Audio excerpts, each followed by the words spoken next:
Aujourd'hui, mesdames, messieurs, nous vous proposons une rencontre avec un biologiste américain d'origine française, le docteur René Dubos de l'Université Rockefeller des États-Unis. Comme chercheur scientifique, M. Dubos a poursuivi des travaux, notamment dans le domaine de la tuberculose, des antibiotiques et de la chimiothérapie. Cependant, nous, du grand public, nous le connaissons surtout grâce à des livres sur la santé, sur la médecine, l'environnement, l'avenir de l'homme. L'un de vos livres, d'ailleurs, docteur Dubos, s'intitule dans sa version française « Choisir d'être humain ». C'est un titre qui semble très simple, mais au fond qui est chargé d'implications sur le plan scientifique et sur le plan humain aussi. D'abord, il nous semble que nous sommes humains, que c'est un fait, que nous le voulions ou non, nous sommes humains. Alors pourquoi avons-nous besoin de choisir d'être humain? Eh bien justement, j'ai beaucoup insisté avec mon éditeur pour mettre le mot « choisir » dans le titre. Parce que c'était une forme, pour moi, de protestation contre certains de mes collègues, de collègues que j'admire beaucoup du point de vue scientifique, mais qui, il me semble, utilisent des données scientifiques pour donner une interprétation de la nature de l'homme qui me semble tout à fait inexacte, ou au moins très incomplète. Je suis un biologiste très orthodoxe. Je crois que la nature humaine est gouvernée dans une grande mesure par notre code génétique, que nous ne pouvons pas échapper aux influences de nos gènes. Je crois aussi que l'expression de ces gènes, ce que nous sommes, ce que nous devenons, est influencée par le milieu dans lequel nous vivons. Il y a donc ces deux forces qui agissent pour faire ce que nous sommes, ce que nous devenons, le code génétique, les forces de l'environnement. Mais d'autre part, et c'est là où je me sépare de certains de mes collègues, le fait est que l'environnement dans lequel nous vivons, nos façons de vivre, les aspirations que nous formulons et qui nous mènent à vivre quelque part, sont décidées par des choix que nous faisons au cours de notre vie. Et la façon la plus simple de présenter ce point de vue d'une façon concrète, c'est que je compare ma propre vie à celle d'un animal. Eh bien, supposez que je sois un lion, né en Afrique, dans la savane, comme c'est le cas pour tous les lions africains. Eh bien, en dépit du fait que je suis l'animal le plus fort du monde, je suis prisonnier. Je ne peux pas échapper à ce milieu dans lequel je suis né et qui m'a façonné. Ce sera la même chose pour un ours polaire. Aussi fort qu'il soit, il est prisonnier des forces biologiques et environnementales qui l'ont façonné. Or, moi, je suis né en France, j'y ai été élevé, j'ai vécu en Europe jusqu'à l'âge de 25 ans. Il est incontestable que ce que je suis reflète en grande partie mon code génétique, car je ressemble beaucoup à mon frère qui est resté en France. Il est incontestable aussi que j'ai été façonné par le milieu européen. Je le reconnais chaque fois que je vais en Europe et où immédiatement je fonctionne d'une façon très européenne. J'étais très heureux en Europe. Rien ne m'y tourmentait, je n'y souffrais de rien. Et pourtant, un jour, j'ai imaginé que j'aimerais voir l'Amérique. J'ai pris la décision de venir en Amérique alors qu'il n'y avait aucune nécessité biologique pour moi d'y venir. C'est un choix que j'ai fait parce que j'avais imaginé une forme de vie autre que celle que je vivais. Depuis, bien entendu, j'ai été en partie façonné par le milieu américain, c'est incontestable. Mais j'ai été façonné par le milieu américain par un choix que j'avais fait qui n'était pas un choix nécessairement biologique. Et c'est là ce que j'appelle la liberté. Maintenant, quand on me dit que je ne sais pas, que je ne peux pas expliquer ce qu'est la liberté, je le reconnais. Nous n'avons aucune façon scientifique à l'heure actuelle d'expliquer la liberté, le libre arbitre. Mais le fait est qu'il y a des quantités de phénomènes naturels dont nous reconnaissons l'existence et que nous ne pouvons pas expliquer. Nous ne pourrons pas expliquer la gravité, par exemple. Nous ne pouvons pas expliquer le fait que les lois de Newton sont ce qu'elles sont. Mais c'est là où vous vous séparez de certains de vos confrères biologistes, et ils sont assez nombreux, je crois, qui nous donnent l'impression, je ne sais pas s'ils le croient entièrement, fondamentalement, globalement, mais ils nous donnent l'impression qu'il y a un certain déterminisme dans le code génétique, justement, et qui est déterminisme qui nous enlève l'usage d'un libre arbitre. En somme, il y en a qui affirment, je crois, que ça n'existe pas, la liberté humaine, à cause justement du code génétique qui, semble-t-il, pour eux, détermine tout. Oui, mais en fait, le code génétique, véritablement, ne détermine pas tout. Le code génétique donne une direction générale aux réponses que nous faisons au milieu dans lequel nous vivons. Prenez, si vous le voulez, ça, ce sont des expériences que j'ai faites au laboratoire moi-même et sur lesquelles il y a des données considérables. Prenez deux animaux ayant exactement le même code génétique, et ça, c'est possible à avoir. Élevez un de ces animaux dans un certain milieu avec une certaine nourriture, élevez l'autre animal dans un autre milieu avec une autre nourriture, eh bien, vous arriverez à avoir deux animaux adultes qui ont exactement le code génétique, mais dont l'un est petit et vivra longtemps peut-être, dont l'autre devient obèse et mourra à un âge relativement jeune. C'est-à-dire que l'expression du code génétique est toujours déterminée par le milieu dans lequel on vit, par les conditions de vie, et c'est là où nous avons une liberté extraordinaire. Nous choisissons nous-mêmes, dans une grande mesure. Alors, c'est dans l'écosystème où s'intègre la vie que se trouve notre liberté. C'est justement ça, n'est-ce pas? Nous existons en faisant partie d'un écosystème que nous pouvons manipuler, que nous avons toujours manipulé. En fait, je crois que c'est une des caractéristiques essentielles de l'humanité, d'avoir manipulé les écosystèmes dès le début de l'existence de l'humanité. Mais par contre, nous nous sommes adaptés aussi. Et je crois que vous dites à quelques reprises dans certains de vos livres que l'adaptation est un élément dangereux chez l'homme. Vous avez tout à fait raison. Nous, on avait toujours eu l'impression que si l'homme avait survécu, c'est qu'il avait su s'adapter. Mais vous semblez croire que c'est un élément négatif dans notre Non, ce n'est pas tout à fait un élément négatif. L'adaptation est toujours utile au moment où elle se produit. Mais il y a des adaptations qui ont des effets dangereux très lointains. Laissez-moi vous donner un exemple. On peut s'adapter à la pollution atmosphérique, on s'adapte à la pollution atmosphérique en sécrétant toutes sortes de substances dans le système respiratoire qui protègent contre les toxicités de cette pollution. Ce qui est bien. Oui. Ce qui est bien pour le moment donné. Oui. Mais si ça continue pendant longtemps, les conséquences lointaines sont des maladies respiratoires chroniques dont une grande partie des gens qui vivent dans les milieux pollués souffrent. Si bien qu'il y a un effet immédiat de l'adaptation qui est bon, un effet lointain qui est dangereux. Laissez-moi vous donner un autre exemple beaucoup plus pénible. Si vous vivez toujours dans un milieu très bruyant, eh bien, bientôt, vous n'entendez plus très bien, vous perdez l'ouïe, ça vous protège contre le bruit. Mais seulement, ça vous empêche aussi de jouir de la musique, de jouir de la conversation, etc. C'est bien qu'il y a des effets d'adaptation qui sont utiles au moment où ils se produisent et qui ont des effets très lointains, dangereux. Et je crois que c'est là où nous sommes en train de devenir un peu plus raisonnables que nous l'étions dans le passé, que pour la première fois, les médecins, les biologistes commencent à se préoccuper justement des conséquences lointaines de certaines adaptations. C'est-à-dire que c'est la première fois dans l'histoire de la civilisation que vous constatez que l'homme peut se prendre en main, en fin de compte, prendre son avenir en main. C'est la première fois, je crois, au cours de notre histoire, que nous avons commencé à cultiver une science d'anticiper les conséquences lointaines des actions dans lesquelles nous nous engageons. Mais nous ne semblons pas toujours avoir le désir, justement, de mettre en pratique ce qu'il faut, de faire les choix, comme vous le souhaitez, les choix qui nous seront favorables. Je pense, par exemple, je pense aux guerres, je pense aux confrontations politiques violentes qui détruisent la vie.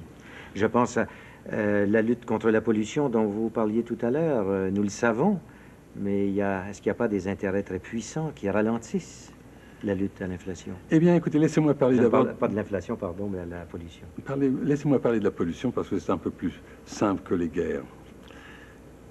Il se trouve que j'ai été une des premières personnes, je crois, aux États-Unis et probablement dans le monde, à me préoccuper beaucoup des problèmes de pollution. Il y a une vingtaine d'années que j'ai commencé à en parler beaucoup. Avant que ce soit la mode. Avant que ce soit la mode. Oui. Et je peux vous assurer d'une chose, c'est que quand j'ai commencé à en parler, alors que j'étais déjà un homme de science, si j'ose dire, très connu, les gens m'écoutaient, mais enfin ne me prenaient pas très au sérieux et surtout le public était restreint. Eh bien maintenant, je pourrais passer toute ma vie à parler des problèmes de pollution. Il y a un public extraordinaire pour ça. Et en dépit de ce qu'on dit, ce que je sais, c'est qu'il y a déjà des transformations extraordinaires qui sont produites, certainement aux États-Unis, que je connais bien, en Europe, que je connais assez bien, où certaines formes de pollution sont beaucoup moins sévères qu'elles ne l'étaient il y a seulement 10 ans. Si bien que même dans un cas où, comme vous le dites, il y a des intérêts financiers, des intérêts économiques difficiles à manipuler, nos sociétés ont pris conscience du problème et ont déjà commencé à agir bien avant que le problème ne soit devenu très, très dangereux. Vous êtes plus optimiste que plusieurs de vos confrères biologistes, dans ce sens, par exemple, que vous croyez en la liberté humaine. Mais vous avez quand même des phrases dans certains de vos livres qui nous inquiètent. En voici une. Là où il y a l'homme, dites-vous, il n'y a plus de système naturel du monde. Et nous avions toujours cru que l'homme, étant issu des lois naturelles du monde, faisait partie, justement, de la nature. Et vous nous dites, là où il y a l'homme, il n'y a plus de système naturel du monde. Et j'ai l'impression que, je ne sais pas, je vous comprends peut-être mal, mais que pour vous, il y a la réalité matérielle, il y a le monde, et face à ça, il y a l'homme. Oui. Eh bien, en effet, ça, je ne me souvenais plus de cette phrase, mais je sais que... Vous l'avez écrite. Je sais que j'ai été beaucoup attaqué là-dessus. Alors, laissez-moi en parler plus longuement. D'abord, laissez-moi partir du point de vue purement biologique. L'homme est certainement une créature biologique qui est né et a évolué dans un milieu semi-tropical. Nous sommes des animaux tropicaux, si j'ose dire. Donc des créatures naturelles. Des créatures naturelles du milieu tropical. D'accord. Mais il y a bien longtemps que l'homme a décidé de vivre dans des milieux qui ne sont pas tropicaux. Comme ici, par exemple. Comme ici, par exemple, mais comme presque tous les hommes. Oui. Si bien qu'il est absolument nécessaire pour la vie humaine de transformer le milieu physique pour l'adapter aux caractéristiques biologiques de l'homme qui ne peuvent pas changer. Si bien qu'il est nécessaire de transformer la nature. Alors là se pose un nouveau problème. Est-ce qu'on va transformer la nature en la détruisant, comme on l'a fait trop souvent au cours du siècle dernier, ou est-ce que nous allons la transformer en respectant les données naturelles, mais en choisissant parmi elles celles qui sont adaptées à la nature humaine et aussi celles qui sont adaptées aux conditions d'un certain milieu naturel. Alors là, ça nous mène dans un problème très vaste que je vais présenter sous deux formes extrêmes. Le premier, c'est citer le cas de Saint Bernard, quand, si je me souviens bien, au Xe siècle, il a créé l'ordre des bénédictins, pas des bénédictins, des cisterciens, l'ordre cistercien. Quand Saint Bernard est arrivé avec ses moines dans la vallée de Cîteaux, c'était une vallée horrible, des marécages, d'horribles, même pas une jolie forêt. Et les moines se sont immédiatement mis à transformer la vallée de Cîteaux et l'ont transformée en ce paysage extraordinaire qui est maintenant le paysage de la Bourgogne. Et Saint Bernard a dit cette phrase, elle est écrite, c'est le rôle des moines de compléter l'acte de création. Phrase magnifique, car ce que ça implique, c'est pas qu'on va détruire la nature, c'est qu'on va utiliser les ressources de la nature pour créer quelque chose d'autre. Eh bien, maintenant, permettez-moi de passer de Saint-Bernard à mon cas personnel. Ça sent bien prétentieux. Il y a un mois, un peu 2 mois peut-être, je faisais une conférence en Californie à l'occasion où je recevais un prix d'écologie. Et j'ai donné comme titre à cette conférence la symbiose entre la nature et l'homme. Et ce que j'ai défendu dans cette conférence, ce que j'ai présenté comme thèse, que la formule ultime, ce n'est pas que l'homme exploite la nature, c'est qu'il utilise les ressources de la nature pour transformer la nature de telle façon qu'elle exprime des potentialités cachées de la nature qui n'existent pas dans la sous la forme de sauvagerie, et les exprimer de telle façon qu'elle s'adapte à l'homme lui-même, si bien qu'on arrive à cette création extraordinaire, ce que j'appelle une symbiose, qui est un terme très biologique, où la nature est transformée, l'homme est transformé aussi par ces transformations de la nature, et que les deux ensemble forment une nouvelle création, complétée, si j'ose dire, l'acte de création. Moi, ça me semble une formule extraordinaire pour l'avenir. Et ce qui me rend extrêmement heureux, c'est que, alors que je n'avais pas eu l'intention de publier cette conférence, on a décidé de la publier dans un grand journal scientifique américain, sans me le demander, et que je reçois une correspondance phénoménale, me félicitant d'avoir osé exprimer quelque chose que tout le monde, que beaucoup de gens pensent, mais n'osent pas exprimer. Oui, parce que l'humanisme est mal porté. Parce que l'humanisme dans la est mal science porté, actuellement. c'est ça. Surtout en biologie, quoi. Surtout en biologie, où on a pris un déterminisme mécanique auquel je m'oppose fortement. Bon, alors je crois que vous avez très bien répondu à cette question. Vous avez dit également que pour la première fois dans l'histoire de l'humanité, l'expérience biologique et sociale du père est pratiquement dénuée d'utilité pour le fils. C'est une autre phrase qui semble assez sombre. Oui, en fait, pour vous dire la vérité, maintenant que j'y pense, je crois que cette phrase date d'à peu près une quinzaine d'années.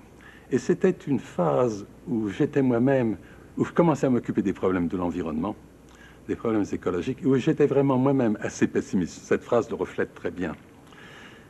Et maintenant, je me rends compte, quand vous la citez, qu'elle est exacte dans les détails, fausse dans l'esprit.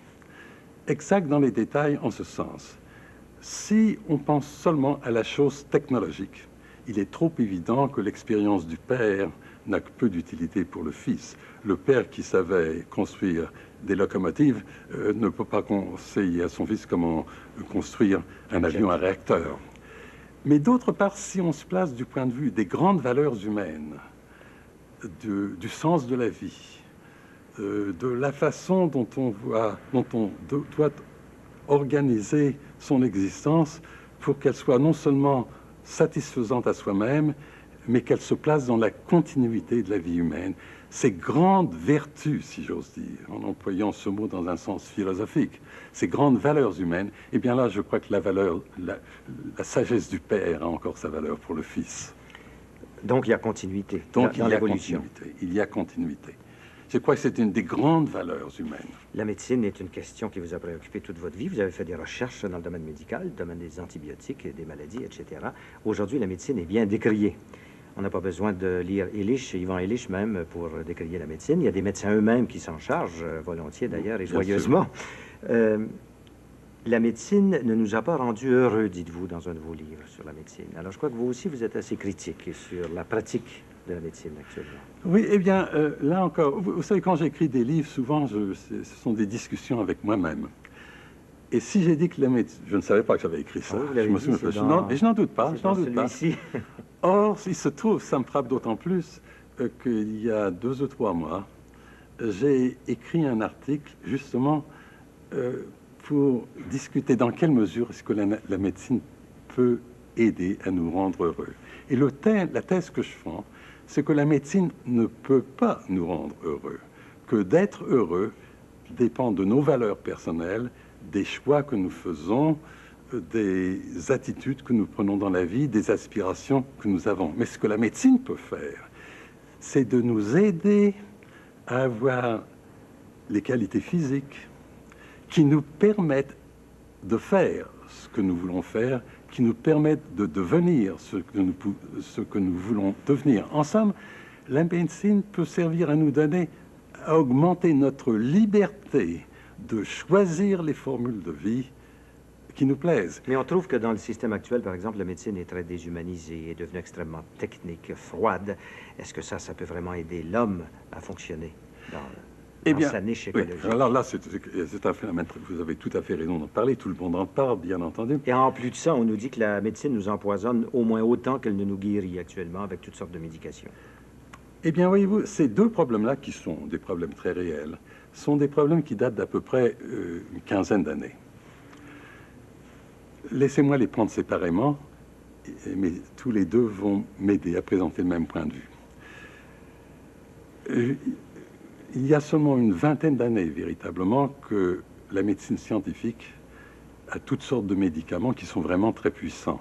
Peu de gens se rendent compte que la médecine scientifique n'a commencé à vraiment jouer un rôle dans la vie que vers 1925, après que l'insuline ait été introduite, après ça les antibiotiques et certains autres médicaments.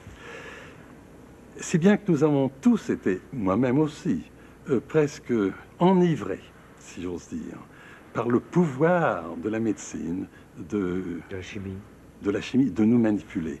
Et il est trop évident qu'on a utilisé les médicaments d'une façon désordonnée.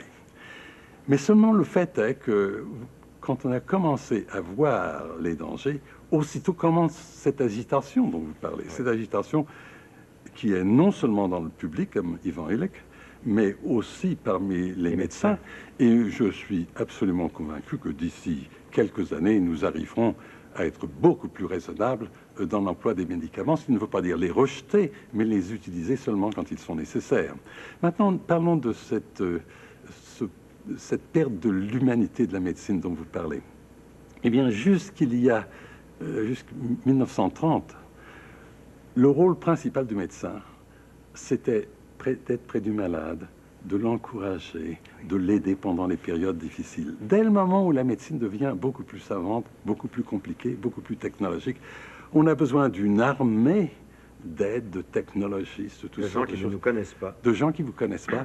Et alors, tout d'un coup, on perd ce caractère humain dont vous parliez. Or, ça aussi, on commence à le reconnaître maintenant. Et où que vous alliez dans les écoles, les bonnes écoles de médecine du monde, vous voyez qu'on essaye de retrouver, de réintroduire cette qualité humaine dans la médecine. Vous croyez que ça se fera? Oh, moi, je crois que ça se fera. Oui, c'est un de ces problèmes extraordinaires où nos sociétés reconnaissent ce problème.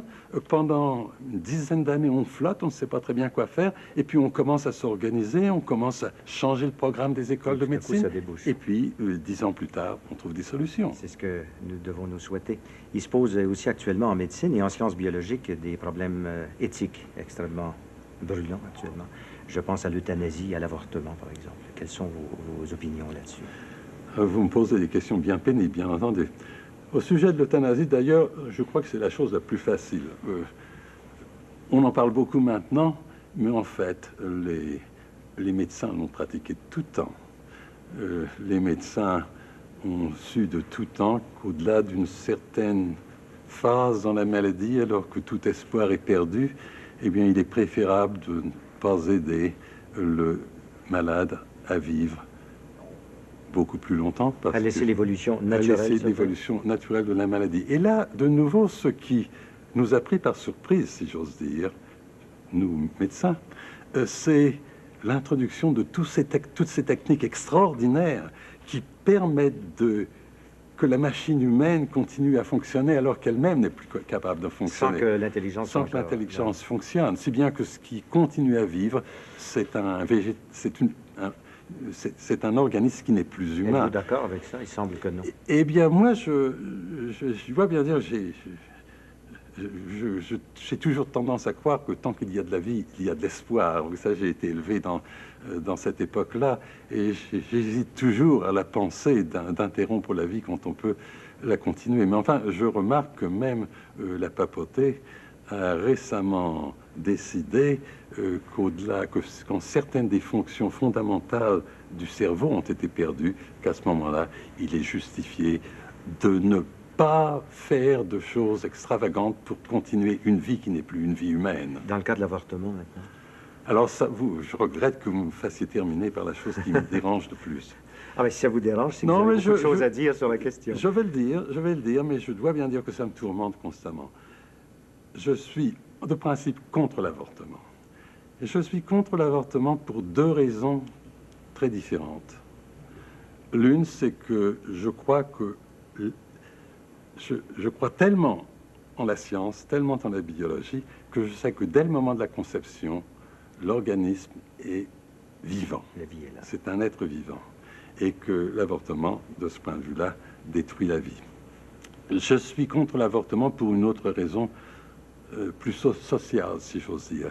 C'est que ça encourage les gens à devenir un peu négligents envers la vie, que l'avortement se pratique jusqu'à tel mois de la vie, puis après ça on prolonge un peu, et Dieu sait où ça s'arrête. Ça vous peut mener à toutes sortes de situations désastreuses. Mais vous ne semblez pas entièrement contre, quand même. Et je ne suis pas contre, parce que je sais que ça se pratique. Je sais que l'avortement se pratique dans tous les pays du monde, se pratique dans des façons déplorables, et que puisque ça se pratique, il vaut mieux que ça se pratique d'une façon raisonnable, au moins d'une façon convenable. Alors vous êtes d'accord avec des législations dans ce sens? Alors je suis d'accord avec les... C'est très curieux, c'est bien qu'il y a en moi un désaccord profond, ou plutôt deux aspects de mon attitude, l'une morale contre, l'autre du point de vue de la législation que je serais prêt à supporter. Est-ce que c'est peut-être pas l'angoisse de l'humaniste, eh bien, qui est en même temps un scientifique? Oui, peut-être. Et comme par hasard, qui se trouve être un biologiste. Il reste à peu près 30 secondes pour nous dire si dans l'ensemble, j'ai l'impression que vous avez déjà répondu à cette question implicitement, vous n'êtes pas désespéré, vous, de l'avenir de l'homme. Vous y croyez en l'avenir de l'homme? Je crois en l'avenir de l'homme simplement pour cette raison. Pour la première fois, nous commençons à nous rendre compte de tous ces problèmes matériels et psychologiques qui se présentent à nous. Que nous avons commencé à les définir très bien et que nous commençons à prendre des décisions qui, je crois, feront l'avenir meilleur que n'est le présent. Dans notre liberté d'homme. Notre liberté. Merci, Dr. Dubos.